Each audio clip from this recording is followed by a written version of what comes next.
Olá galera, tudo bem? Hoje nós vamos explorar um assunto super interessante, a conservação da carga elétrica. Antes disso, se gostarem do vídeo, se ajudar, não se esqueçam de deixar um like, comentários, se inscrevam no canal e não se esqueçam também de ativar o sininho das notificações. Dessa maneira, vocês estarão sempre recebendo as novas aulas produzidas. Vamos explorar então o princípio da conservação da carga elétrica. Como podemos entender este princípio? De uma maneira simples. Vamos entender da seguinte forma: a quantidade de carga existente nos reagentes de uma reação é exatamente equivalente à quantidade de cargas elétricas nos produtos desta mesma reação. Dessa forma, podemos compreender ou inferir que a quantidade de carga elétrica no universo é sempre constante. Para visualizarmos na prática a conservação da carga elétrica, vamos discutir as reações nucleares, algumas delas. O que vem a ser uma reação nuclear? Como o próprio nome já diz, as reações nucleares ocorrem nos núcleos atômicos. Algumas características dessas reações são muito importantes. Por exemplo, elas podem ocorrer de forma natural ou de forma artificial. O princípio da conservação da energia nas reações nucleares é válido. Ou seja, a energia que entra numa reação é exatamente equivalente à energia que sai da reação. O princípio da conservação da carga elétrica, que é o nosso foco, também é válido. A carga que entra é igual à carga que sai. A observação importante aqui é com relação à conservação da massa.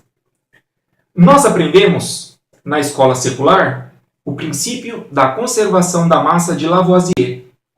Quando nós estudamos reações químicas na escola secular, nos ensinaram que a massa se conserva. Ou seja, nas reações químicas, a massa dos reagentes é equivalente à massa dos produtos. E podemos tomar isso como verdade para as reações químicas, porque a variação de massa é extremamente pequena, é desprezível. Nas reações nucleares, diferentemente das reações químicas, a quantidade de energia liberada é impressionante. De modo que uma parte da massa é convertida em energia durante o processamento da reação. Você pode dizer o seguinte: professor, existe alguma relação entre massa e energia?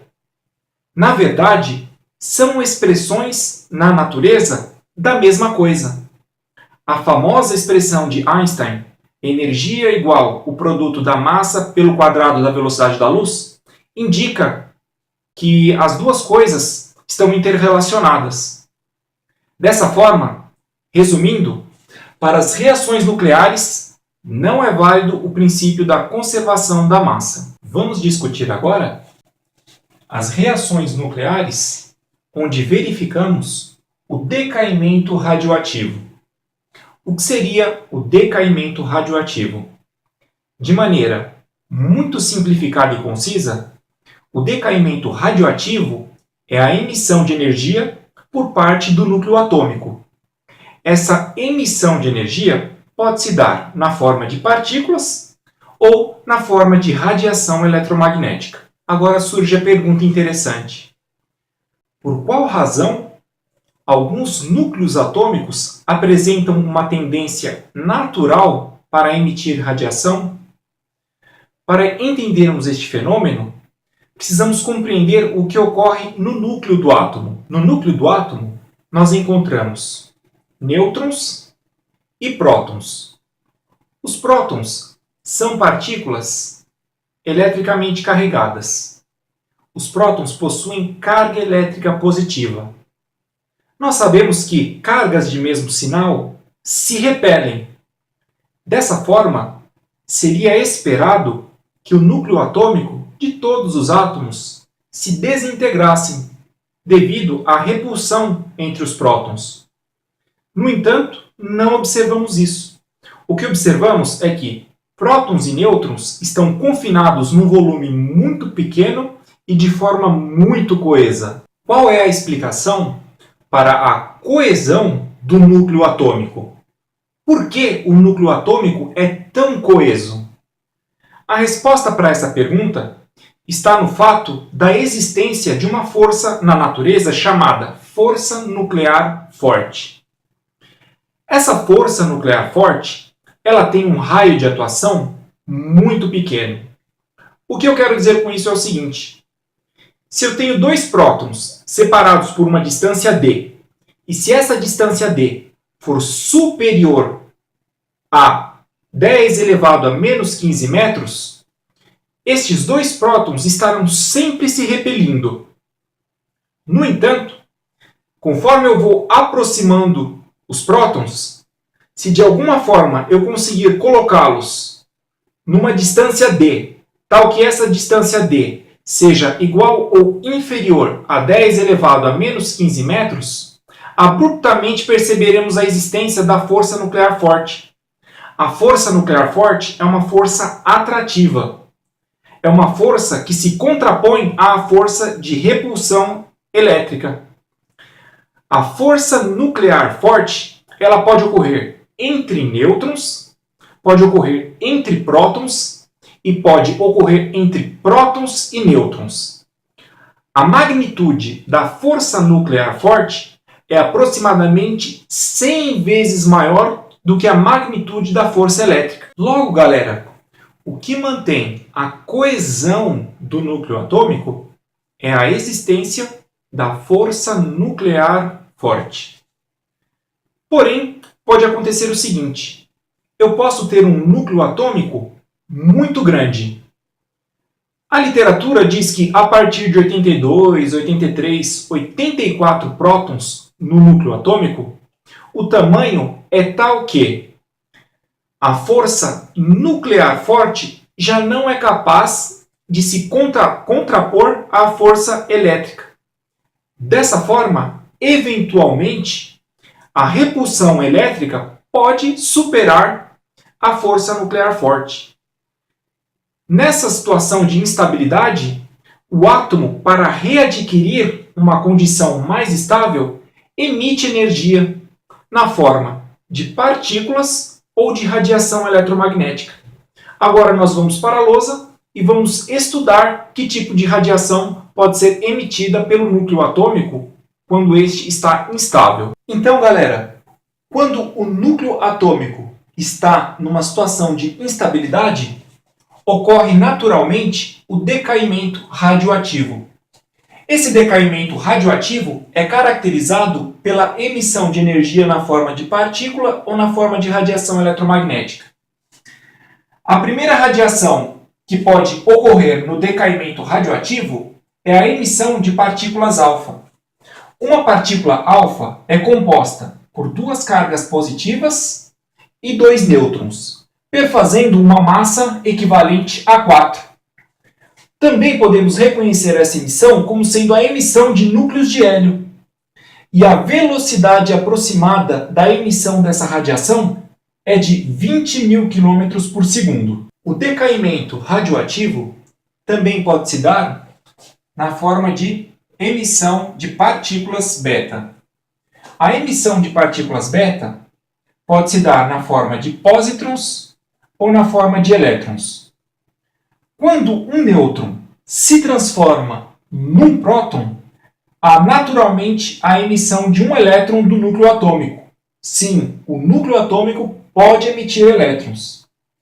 Neste caso, a partícula beta possui uma carga negativa e não possui massa considerável. O núcleo atômico também pode emitir radiação beta na forma de pósitrons. Pósitrons são formados quando prótons se transformam em nêutrons. Isso não se dá de forma natural. Um pósitron é caracterizado por conter carga elétrica positiva e não conter massa considerável. Podemos reconhecer o pósitron como sendo a antipartícula do elétron, porque o pósitron nada mais é do que um elétron que carrega carga elétrica positiva. A velocidade de emissão da partícula beta é de até 95% da velocidade da luz. Outra radiação que existe no decaimento radioativo é a emissão de radiação gama. Essa radiação é uma radiação eletromagnética. Ela não contém nem carga elétrica e nem massa considerável.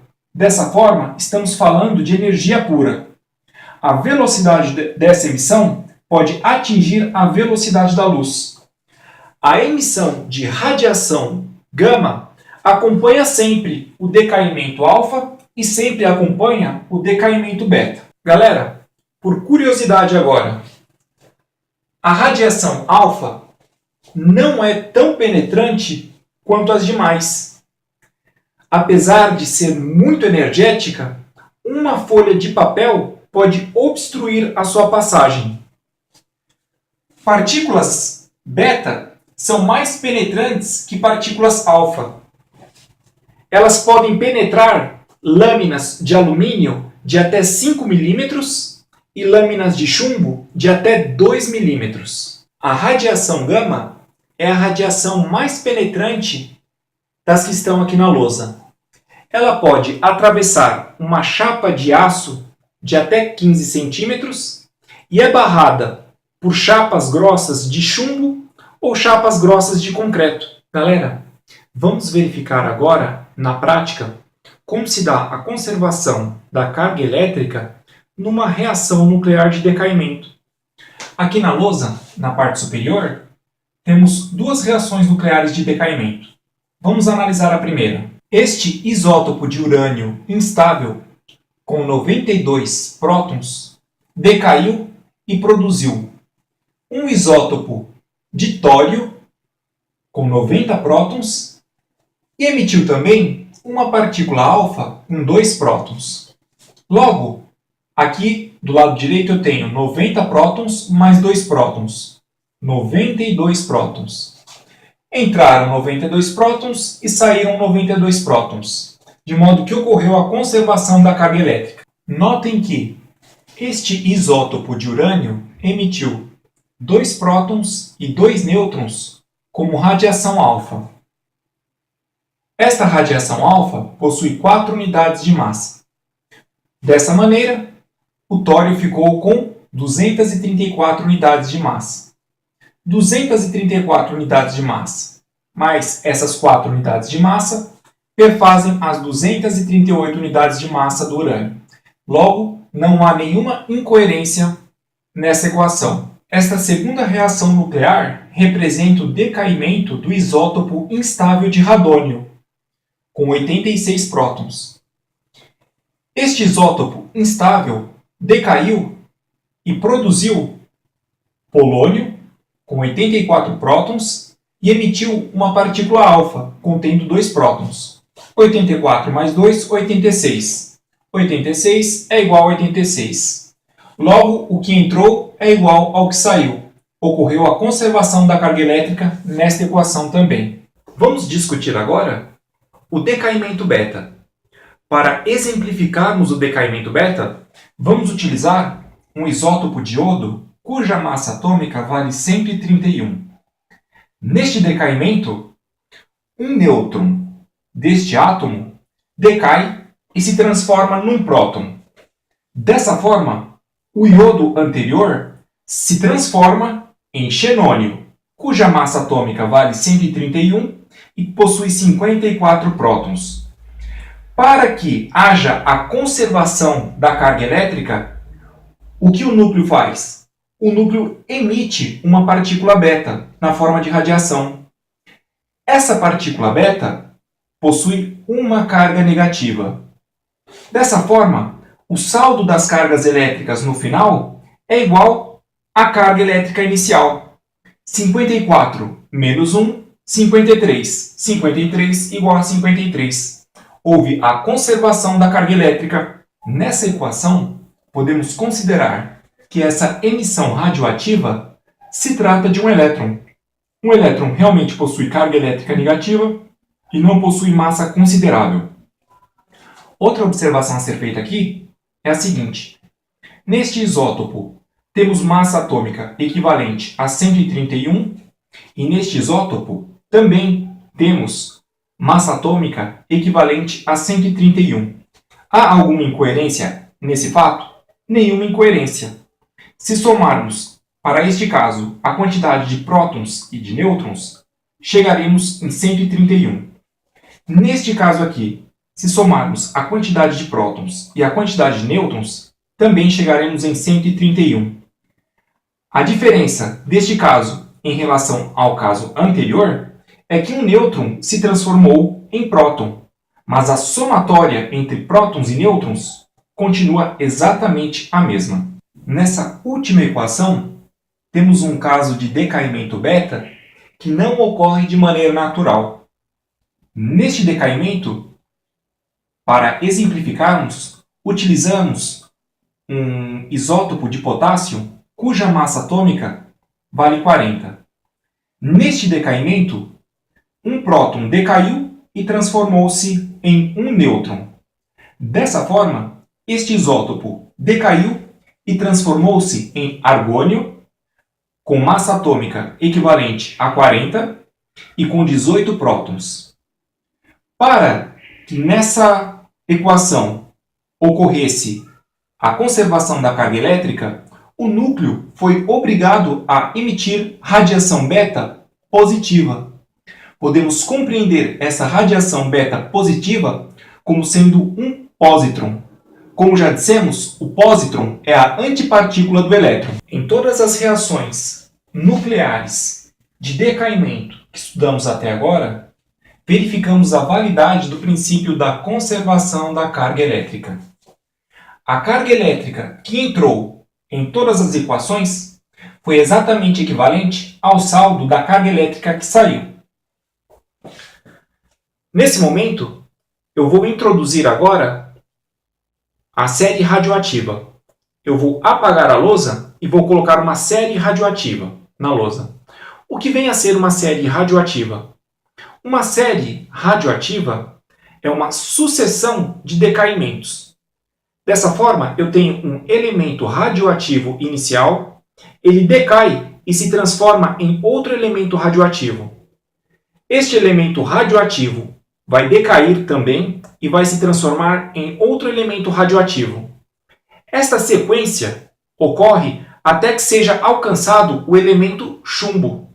O elemento chumbo, por ser estável, já não estará mais suscetível ao fenômeno da radioatividade. A natureza apresenta algumas séries radioativas. Uma destas séries radioativas está representada aqui na lousa de forma integral. Vamos analisá-la de perto. Esta série tem início com o isótopo instável de urânio cuja massa atômica vale 238, o famoso urânio 238. Este isótopo de urânio instável está sujeito ao decaimento alfa. Dessa forma, quando ele decai, emite 2 prótons e 2 nêutrons, transformando-se em um isótopo instável de tório. O isótopo instável de tório 234 está sujeito ao decaimento beta. Dessa forma, um nêutron deste isótopo decai e se transforma em próton. Para que haja a conservação da carga elétrica, há a emissão por meio do núcleo de um elétron. O tório, então, decai e transforma-se em protactínio. E a série continua, até que no final vamos chegar no isótopo estável de chumbo, cuja massa atômica é igual a 206. Este isótopo aqui é considerado não radioativo. A característica em comum entre esta série radioativa e as outras séries radioativas é que todas elas terminam num isótopo estável de chumbo. Agora, galera, vamos analisar outras reações nucleares. A reação de fissão nuclear e a reação de fusão nuclear. Em primeiro lugar, vamos estudar a reação de fissão nuclear. O que é essa reação? A reação de fissão nuclear é aquela em que um núcleo atômico se rompe e dá origem a outros núcleos atômicos menores. Onde esse tipo de reação nuclear pode acontecer? Em bombas atômicas e em reatores nucleares que convertem energia nuclear em energia elétrica. Aqui na lousa, nós temos um exemplo desse tipo de reação. Vejamos. Nessa reação de fissão nuclear, vamos fazer uso do isótopo de urânio, cuja massa atômica vale 235. Ou seja, vamos utilizar o urânio 235. Por quê? Este isótopo do urânio é físsil, ou seja, ele permite a fissão nuclear. O que acontece? Na natureza, não encontramos este isótopo com facilidade. Muito pelo contrário. Se, hipoteticamente, encontrássemos um bloco de urânio, muito mais de 99% deste bloco seria composto de urânio 238. Dessa forma, se quiséssemos, por exemplo, construir uma bomba atômica, teríamos que enriquecer o urânio, ou seja, teríamos que aumentar a proporção deste isótopo na matéria-prima. Se formos capazes de arremessar este nêutron com energia suficiente no núcleo deste isótopo de urânio 235, há 3 caminhos possíveis. No primeiro caminho, há a formação de bário mais criptônio mais 3 nêutrons mais uma quantidade exorbitante de energia. No segundo caminho possível, há a formação de bromo mais lantânio mais 3 nêutrons mais uma quantidade absurda de energia. No terceiro caminho possível, há a formação de estanho mais molibdênio mais 3 nêutrons mais uma quantidade absurda de energia. O que nos interessa aqui, de fato, é verificarmos o princípio da conservação da carga elétrica. Vejamos. No primeiro caminho, temos 56 mais 36 cargas positivas, perfazendo um total de 92 cargas positivas. Entram 92 cargas positivas e saem 92 cargas positivas. A mesma coisa se dá no segundo caminho. 35 mais 57, 92. A mesma coisa se dá no terceiro caminho. 50 mais 42, 92. Dessa forma, para a fissão nuclear também é válida a conservação da carga elétrica. Agora, uma curiosidade.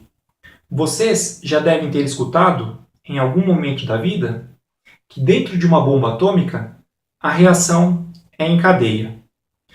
A equação aqui na lousa exemplifica esse fato. Vejamos.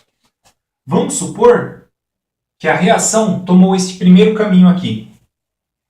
Foram liberados 3 nêutrons. Cada nêutron irá colidir com um novo núcleo de urânio 235. Cada núcleo vai liberar mais 3 nêutrons. Então, num primeiro momento, tivemos uma colisão, depois 3 colisões, depois 9 colisões, depois 27 colisões e assim por diante. Dessa forma, entendemos a razão de a reação dentro da bomba atômica ser em cadeia. Para encerrarmos a aula de hoje, vamos conversar sobre fusão nuclear. A fusão nuclear é oposta à fissão nuclear. Por quê? Na fissão nuclear, um núcleo atômico é fragmentado e dá origem a núcleos menores. Na fusão nuclear, núcleos menores se fundem e dão origem a núcleos maiores. Uma outra diferença entre os dois tipos de reações nucleares está no fato de que na fusão nuclear a energia liberada é muito maior. Galera, se desejarmos fundir 2 núcleos atômicos, precisaremos de uma energia exorbitante. Na Terra, nós conseguimos energia para realizar a fusão nuclear por meio de bombas de fissão nuclear. E de fato, é isso o que acontece nas bombas de hidrogênio. Primeiramente, explode-se uma bomba de fissão nuclear para se ter a energia suficiente para causar a fusão nuclear, onde a fusão nuclear acontece de forma natural, no Sol e nas demais estrelas. Aqui na lousa eu coloquei a reação de fusão nuclear que acredita-se acontecer no Sol. Vamos analisá-la e vamos perceber que a conservação da carga elétrica é válida também para a fusão nuclear. Um hidrogênio leve se funde a outro hidrogênio leve, produzindo deutério mais pósitron mais uma quantidade absurda de energia. Esse deutério vai se juntar a mais um hidrogênio leve e vai produzir isótopo de hélio 3 mais uma quantidade absurda de energia. Este isótopo de hélio 3 vai se fundir a um hidrogênio leve e vai produzir o isótopo de hélio 4 mais pósitron mais uma quantidade absurda de energia. Vamos cancelar o que há de igual nos reagentes e nos produtos. Bom, podemos cancelar este produto com este reagente. Podemos cancelar este produto com este reagente. Dessa forma, temos 4 hidrogênios leves que se juntam para formar um isótopo de hélio 4 mais 2 pósitrons mais uma quantidade absurda de energia. Nesta reação nuclear, está fácil de perceber a conservação da carga elétrica. Vejamos, 4 vezes 1, 4. 2 mais 2 vezes 1, 2. 2 mais 2, 4. 4 é igual a 4. Dessa forma, entraram 4 cargas positivas e saíram 4 cargas positivas. Verificamos a conservação da carga elétrica. Pessoal, encerramos aqui mais uma aula. Eu agradeço muito a atenção de vocês, a audiência, e faço um pedido. Se gostaram, deixem um like, deixem comentários, se inscrevam no canal e não se esqueçam de ativar o sininho para receberem sempre as notificações dos novos vídeos produzidos. Muito obrigado, fiquem com Deus, um abraço.